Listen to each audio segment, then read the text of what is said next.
All right, ready? Here we go. Hello, Maximizers. Thank you for joining Milton on this two-on-one episode. Again, you can find me at miltonherring.com. And I have a good friend. His name is Nick Murphy, who's on the line with me. Just say hello, Nick. How are you?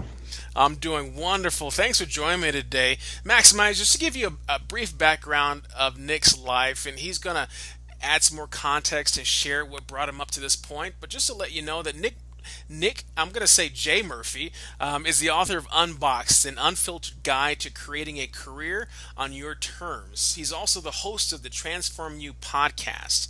An NFL veteran, experienced HR tech entrepreneur, speaker, and frequent media contributor on topics related to the future of work, jobs, and careers. Fox News, USA Today, The Wall Street Journal, Inc.com, Yahoo, Business Insider, HR.com, MSN, and many other national outlets have featured his insights. He splits his time between Omaha, Nebraska, and Scottsdale, Arizona, with his wife and 5 children. When he's not writing, speaking, or creating content, Nick can be found traveling, at the gym, or cheering on his beloved Arizona State Sun Devils. I'm a Pac-12 guy myself. I won't cheer for the Arizona State Sun Devils, but you can find me cheering for the Trojans, USC, and sometimes Utah. That's where I'm Who at. But who beat USC and Utah this year? I'm just yeah, checking because we didn't have a great season, but I'm pretty no, sure we won both those games. yeah. Okay, throw it in my face. Got it. I see how we're playing today. All right. So catch us up, Nick. Nick, share a little bit more. Give me some context on your background.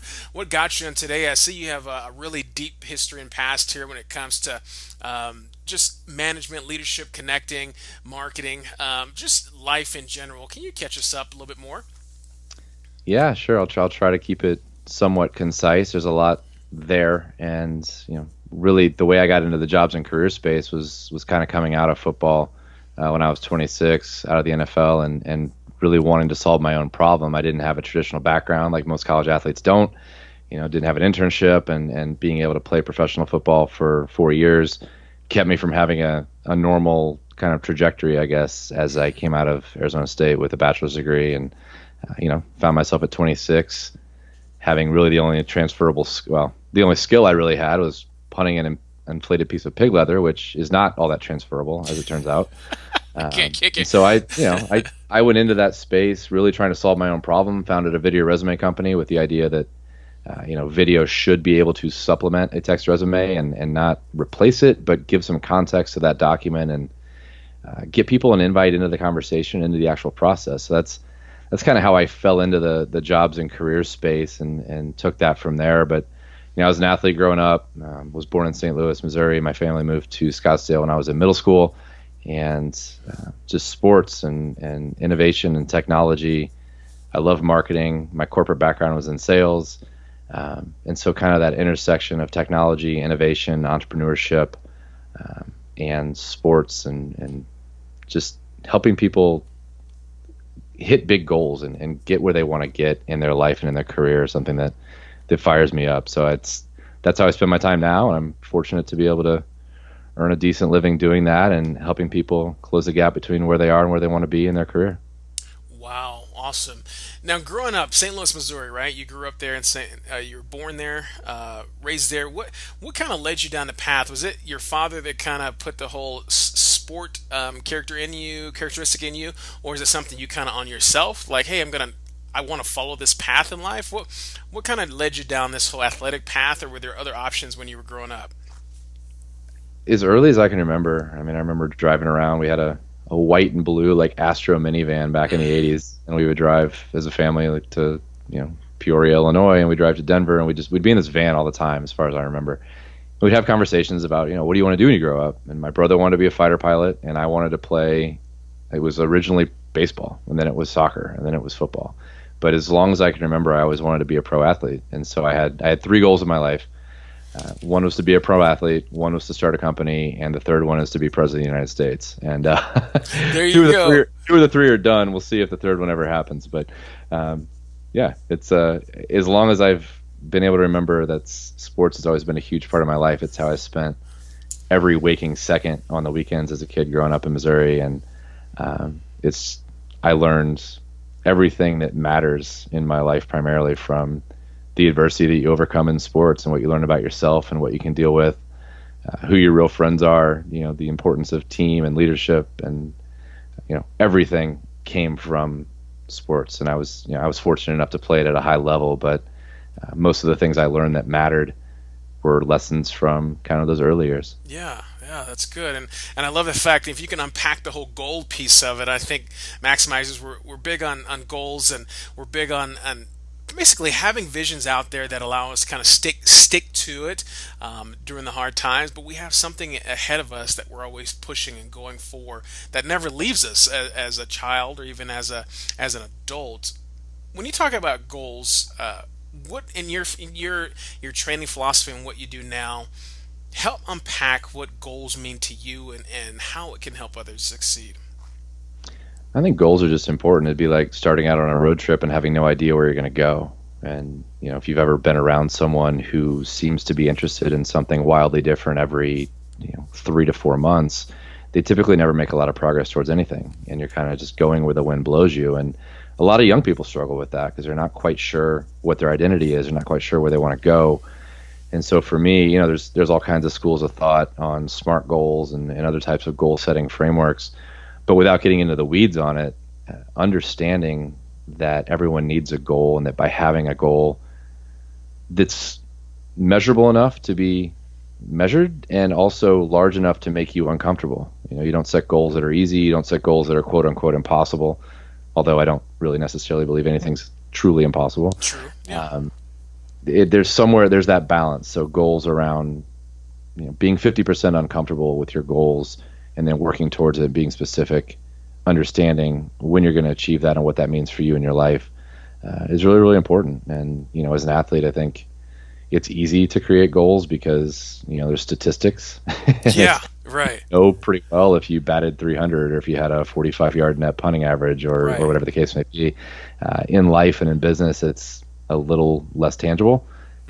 But nonetheless, I think having those goals and at least going through the exercise and self-reflection to protect the time and block it out to figure out what matters, where you're going, why you need to get there, allows you to create that destination, and then you can back into the process and way that you're going to execute upon that. I love that. And I was thinking about, you just talked about, the intangible versus the tangible, the stats of being an athlete, and myself playing sports, and, and going and transitioning to the business world and starting up a business. It's like you have your, as a football athlete, you have your 40-yard dash, you can work on that, get better. Your 225-pound bench press, you get stronger. In the business world, you can have these XYZ, like you said, tangible things, statistics to do, but it doesn't necessarily always translate into a successful business because there's so many things that are out of your control, so many things you have to learn, so many people you have to maybe depend on. You can't do it all yourself. There's so many things that transition. So help me out. And there's some athletes I know that listen. Help. How would you coach them on transitioning, like utilizing, I know, their skills and what they've learned in the athletic world and being able to be somewhat, I can't say successful, I guess, in the business world. How would you bridge those two and even walk them down that path? Whether you're an athlete or not, I think one of the things I always tell people is follow your curiosity. You hear a lot of people talk about following your passion, but I'm passionate about the gym. I'm passionate about hanging out with my kids. I'm passionate about winning my fantasy football league, but no one's going to pay me to do that. But what I'm curious about doesn't feel like work. What I'm curious about it's not a reach to read that extra book or stay up a little longer studying something or working on the problem you really want to solve. And so I think athletes have other skills. I think there's a whole other conversation wrapped up, especially in collegiate and pro athletes, with the notoriety that they have on identity and being able to have an identity outside of sport and know what that is before you're done. That's an absolutely huge topic that could be an entire another show someday. But understand who you are, understand what your skills are, and have some grace with yourself too. The path is going to change. You're not going to write it up. Your athletic career probably didn't go exactly the way you drew it up. Your professional career and your personal life won't either, and that's fine. But have some grace, understand that you do have skills, and figure out what you're innately curious and interested and fascinated by, and start with that. That is great. I love that answer. Curiosity, identity, and like you said, yeah, who do you identify? What do you identify with? And yeah, this doesn't have to be all athletes, but yeah, and really honing on your skills, your strengths. Um, you really connect the dot about curiosity and passion because I've noticed in my own life and business career and that when I'm curious about something, I do find myself kind of void of everything else around me to the extent that my wife is like, what are you doing? And I'm like, I gotta figure this out. Like, I'm curious about this, like what's going on, like, whatever it is. And coming out on the other side, the experiences that I get out of that, or maybe the traction I gain from it, really hits home to me. And I appreciate you talking about that curiosity factor, about life and about business and about yourself. And I want to encourage maximizers to really think about that a little bit more in detail. Nick, so tell me this. Five children. I call you championship dad. You're five-time world champ. And I know we talked about doing the best we can. I'm going to hit on relationships just for a second. As a father, as busy as you are, and the experiences you've gone through in your own personal life growing up, how do you coach? How do you lead your own children? And what are your expectations? And I know that's a dangerous word, but what are your expectations for your children as they grow and older? And what do you want to see done in their lives?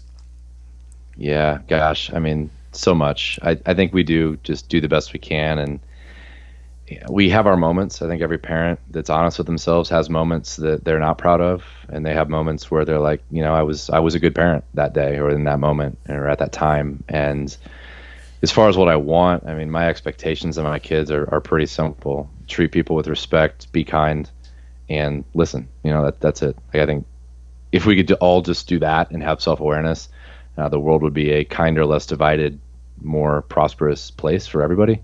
And at the end of the day, that's what I want for my kids. That's what I want for everybody. But that's my expectation. Just be kind, follow the golden rule, and try to continue to grow and see where you can make an impact and serve other people. Right, a true athlete speaking, keeping it simple, love it. The coaches that kept it simple made an impact. You're like, hey, I got that. Okay, kindness, love it. I appreciate that. And there's a lot of talk about kindness going on right now in the media, and how did that translate? And I think it translates very well. I mean, it's part of your nature. It's part of my nature to be kind and treat people like I want to be treated. I think that goes a long way. It's just exciting now that it's becoming more and more mainstream, I believe, when it comes to really just success in business and building culture and frameworks around what a winner looks like. And I think Yeah. that's really, really important. Now I'm gonna follow my curiosity nature since you talked about it, Nick, and I saw on your LinkedIn profile. So everybody's watching, go to Nick's LinkedIn profile. But talking about, you worked with Indeed, you worked with Monster, I believe. .com. And what was it like working for those mobile giants? I guess when it comes to HR, recruiting, or staffing, is there what would you take away from all that? Yeah, I started at Career Builder kind of after my first startup went away, and then I went to Monster and Indeed later. And so they were all, I mean, I just kind of lump them together and call them three of the world's biggest job sites when I talk about it. But I learned a lot. I mean, Career Builder had tremendous training, and everything I learned about sales and how an organization works kind of came from that Career Builder, because it was early in my career, which is why that was so impactful. But in terms of HR and recruitment advertising, I mean, the biggest takeaway is just there are so many disconnects between the way companies try to attract and hire talent and how people actually look for jobs. And so I think that's probably why, going back to the curiosity thread again, why I've stayed in this business, in this space for so long, is because while HR and recruitment advertising is not terribly exciting on the surface, you're trying to connect people with opportunities. And when you do that, companies grow and entrepreneurs succeed. But people change their life. They change their family's life if they can earn a healthy living and get to a level that maybe people before them and their family have never reached. And so at the end of the day, that's the mission, that's the purpose. There's a whole lot of noise in making that reality. But my biggest takeaway was just there's a disconnect that we can do better. And my goal in kind of being a career futurist, as I've termed myself, is trying to find ways to take some of those barriers down and make it a little more holistic in the way that people go about earning a living, doing something that they care about, that they can be passionate and curious about. That's also open up that door. Yeah, that's good. And I think undoubtedly you are, anyone in the staffing industry and understanding, HR communication, that it's more than X's and O's and dollar signs and numbers. It's actually, you're actually touching lives, and I think that's so important. And like you said, the career future. Is it the futurist? Is that what you're coining yourself? Yeah, as career futurist, a buddy of mine kind of labeled me that the other day. I'm like, there's some people hear futurist and get all like woo woo. Weird. I think there's a lot happening right now with work and economics, and that's what my book's about. And so I'll roll with it. I might change it eventually, but for now, that's what I'm calling myself. No doubt we're in a changing time. This is not the America we knew 30 years ago, or even 15 years ago. 30 minutes ago. 30 minutes ago, right. Yeah, lots changing, and I think what you're doing is a noble thing. Tell me about Transform You, the podcast show. What's your aim with that show? It actually started out as a show called The Job Lab, and The Job Lab insinuated that it was really about people that were searching for new opportunities. And I've never been horribly excited about the logistics of job search, how to write a resume, how to find a job, how to apply. Those things, I know a lot about them, but they don't excite me. And so I pivoted the name and called it Transform You, because I want to help people close the gap between where they are in their life, their business, and their career. Because at the end of the day, all those areas of our lives intersect. And if you have a job that makes you miserable and stresses you out, your health suffers, your relationships suffer, your confidence can suffer, your economic outlook can suffer, and vice versa. If you have a toxic relationship, it's going to affect your work life. So transformation in terms of how do we do better. So I talk a lot about mindset, a lot about kind of my sports psychology, entrepreneurship, like success, mental stuff, with some very tactical, very timely pieces of advice from thought leaders in all aspects. So we'll have people that are great at personal branding. We'll have people that are, we've had an impactologist on this show about how to create more impact in the way that you present yourself. I changed the name in part to free me to talk about the things I'm most interested in, that I think people resonate with. And so it's not just a career show. It's not the vanilla HR nonsense that you would hear, if you went to hr.com and typed in and read some blog post. It's really about skills and approaches and mindsets that are going to unlock you and give you that next level in your life or your business or your career. I love it. Love it. Love it. Can't wait to start hearing more and more episodes. Maximizers, check out Transform You. I'm sure you're on iTunes and Spotify and Stitcher and all the major podcast playing avenues. So Maximizers, check out Transform You with my good friend Nick here. Nick, I'm ready to jump into our Maximizing Moment questions. How are you doing? Are you ready to go? I'm as ready as I'm going to be. Let's go. All right, let's do it. Starting number one, give me your favorite quote and explain why and how it helps you. All right. I have one quote on my desk here, and I'm going to read it because it's here for a reason. It says, if you limit your choices only to what seems possible or reasonable, you disconnect yourself from what you truly want, and all that's left is compromise. And I love that. And I look at it every day, and it just really speaks to me. I'm huge. We talked a little bit about goal setting. It's more about, what do you want your life to mean? What do you want your legacy to be? And what do you want to go achieve? And as far as I know, and as far as anyone I know knows, we've got one shot at life. So why play small? Why think about what's quote unquote possible or reasonable? Those are limiting beliefs, and they don't exist. What's reasonable and possible is what you say it is and how you perceive your reality. And that quote just kind of reminds me that the last thing in the world I want to do is compromise or have regrets. If I'm fortunate enough to lay on my deathbed and know that the end is coming and reflect, the last thing I want to do is go, man, I really should have played bigger, or I should have taken more risk, or I should have tried harder, or should have gone for something. I go for everything, and a lot of times I fall on my face. Occasionally you make it in the NFL. So it's, I've had both extremes, but I'm not the kind of person that's ever going to be content being average or making decisions in an average mindset. So it's one of my favorite quotes. Wonderful. Thanks for sharing. Now, give me a moment, Nick, where when looking back, you let slip away and it impacted your life at some level.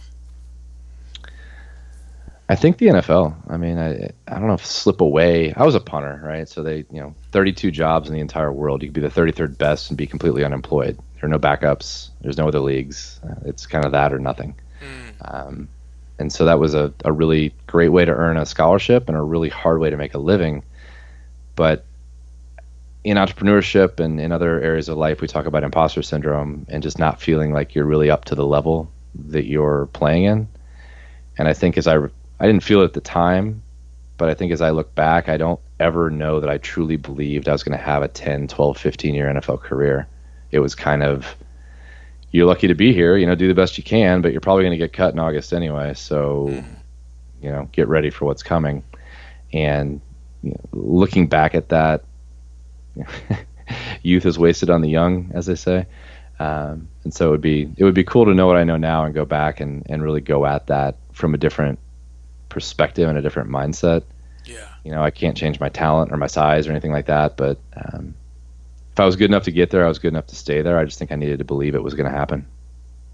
Right. Loves, thanks for sharing that. You say youth is wasted on the young. That's true. Like, like put myself in my old body, my younger body, but this mind I have now. Oh man, some good things happen. Next question for you, Nick. Have you ever had a time where you knew there was more for you to do in life or accomplish, or in a position or job or career that didn't quite line up with that? How did you maximize that moment? Same kind of story, back to the NFL story. I remember sitting in my apartment after a summer workout in Kansas City when I was with the Chiefs, and I was playing PlayStation because I was 24 and didn't have a family yet, and that's all I had to do. And I literally remember feeling dumber. I felt my brain cells dying. Like I wasn't as sharp as I usually was.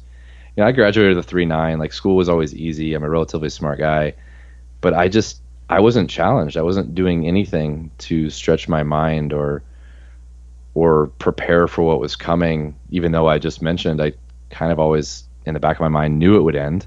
But that didn't line up, and I didn't have any control.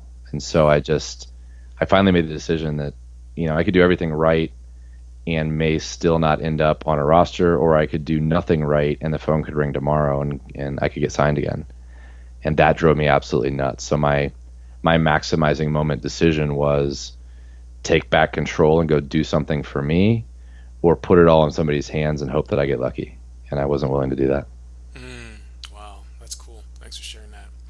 Wow. Now, do you have a story of a time when maximizing the moment was important or meaningful to you?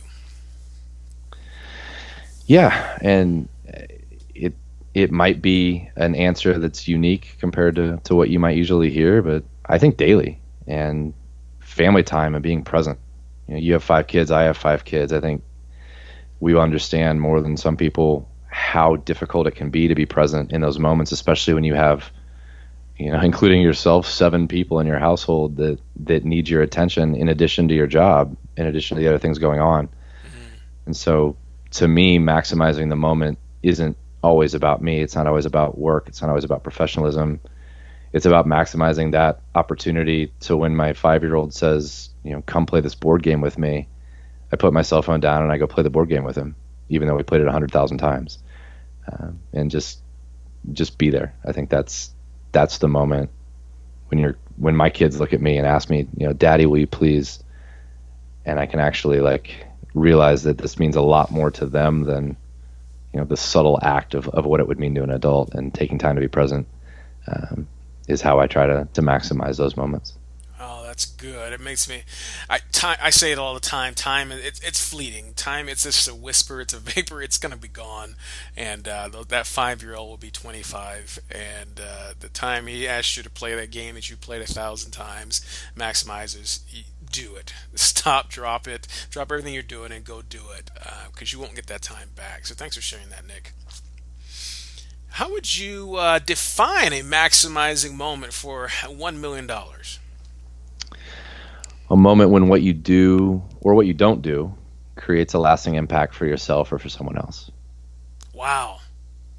That's a good one.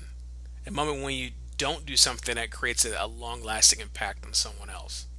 Yeah, whether you do something or you choose not to do something, in that moment, that decision, whichever way you decide to go, creates some kind of lasting impact for either you or somebody else.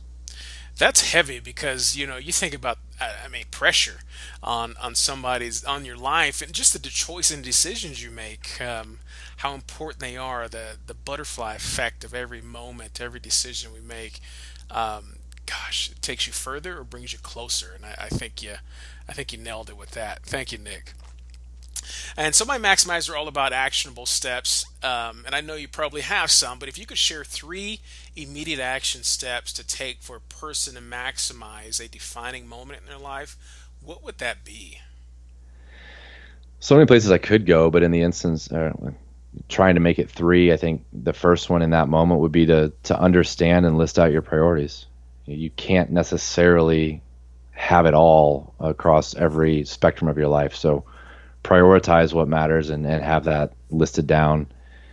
And then you've got to create a plan and you've got to protect your time. So list your priorities. The second one will be to protect your time and make sure that you have the time in your schedule carved out and protected to go do what you need to do to make sure that you're prioritizing whatever you determine is most important. And then number three is trust your process. And this, it's a sports thing, but trust the process. And you've got to understand and believe that you made the right decision on your priority.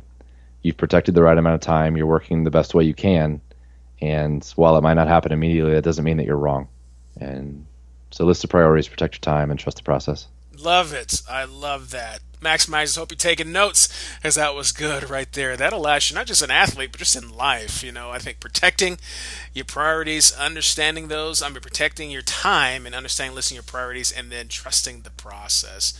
That will take you a long ways if you just nail those three down. So thanks for that wisdom, Nick. Now I'm going to give you a couple minutes. If you have any parting words or comments or instructions to share for the maximizing audience, I'd love to give you that time. I think so many people that are out there trying to do bigger things, and I'm sure your listeners are, they're looking for either motivation or inspiration or some tactical know-how to go achieve something that matters to them. And something I heard recently that's really stuck with me that I'd love to share with you guys is you'll never be criticized by people doing more than you, only by people who are doing less. And when the haters show up, think about that. Because the haters are typically the people that are trying to keep you playing small, to defend their status quo, to make themselves feel like they're as good as everybody else, even though they're lazy and don't choose to take action. Those are the people that hold you back. And so you're never going to be criticized or judged or hated on by somebody who's at a higher level than you, only by people who are at a lower level. And that context, I think, can really get you to identify quickly when people are trying to hold you back and when you're being limited and put into a box, and when you need to, with kindness and grace, of course, just let that go and go trust your process and do you. All you got to do is do you. So that's kind of my quote unquote lesson, I guess. And then as far as just parting words, the way I sign off all my podcasts on Transform You is whatever you do, whatever you aspire to do, never settle. And I really, truly believe that everybody should keep that as a sacred commitment and never settle in their life. If it matters to you, make sure you go do it, or you try to do it, and protect that time and go all in. Love it. I can't say it any better. Thank you, Nick, for your time, and thank you for those parting words on this show today. Maximize, I know you're enjoying this because I am. How can outside of Transform You, Nick? How can Maximizers find you? Anything you're promoting? Anything you want to share? Video, website, book, etc. That we can back you up on. Yeah, the best place is just head up to the website. It's nickjmurphy.com. It'll ask you to kind of self-identify as a company or a person because I've got different stuff for different folks. But if you go to the individual section, you'll find links to the book. You'll find links to courses that are coming out soon. The podcast is all there. And then the book, Unboxed, an Unfiltered Guide to Create a Career on Your Terms, is out there on Amazon. Or you can go to nickjmurphy.com/unboxedbook, and it's right there also. Wonderful. Maximizers, thank you so much for your time. Nick Murphy, thank you so much. Man not to be forgotten, a man of many words and wisdom, but also living by example. Thank you so much, Nick. And Maximizers, as you know my heart, every time that we do these episodes, anytime you watch a video, you read a blog, it's always to maximize any given moment in your life towards success. God bless you, everyone. Thanks for your time, Nick. I appreciate you. Thanks for having me.